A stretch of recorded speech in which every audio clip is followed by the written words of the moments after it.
The last fuel stop. In 1997, a 29-year-old backpacker named Daniel Mercer rented a dusty white 4WD near the edge of the Australian Outback.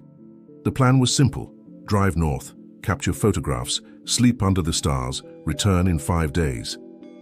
Daniel loved isolation.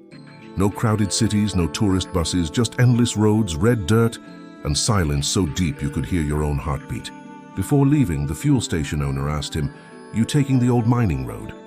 Daniel smiled. That's the adventure. The old man's face changed instantly. "Don't drive after dark there," Daniel laughed. "Why? Kangaroos?" The old man didn't answer.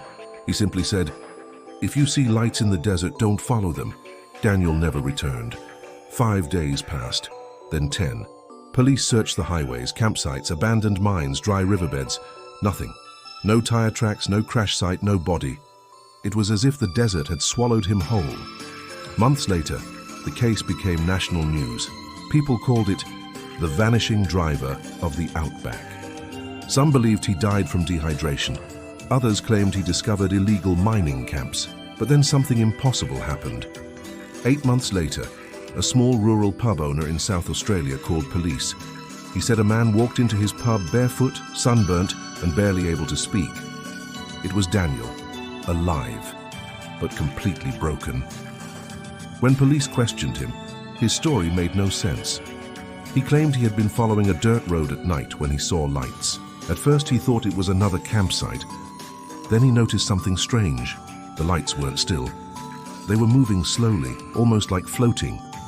Curious, he drove toward them for hours. But no matter how much he drove, the lights stayed the same distance away. Then suddenly his engine died. No warning, no sound, just silence. He stepped out of the car. And that's when he realized there was no wind, no insects, no sound at all. The desert had become completely silent. Daniel claimed he saw shapes standing far away on the dunes. Human figures, watching him, not moving, just watching. He panicked and ran back to the car, but the headlights wouldn't turn on. The radio was dead. Even his watch had stopped.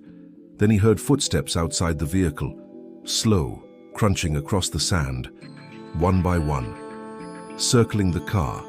He never opened the door. He said he stayed inside until sunrise.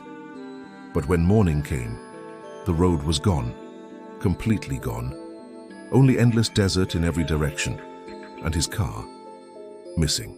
Police believe Daniel suffered severe psychological trauma from dehydration.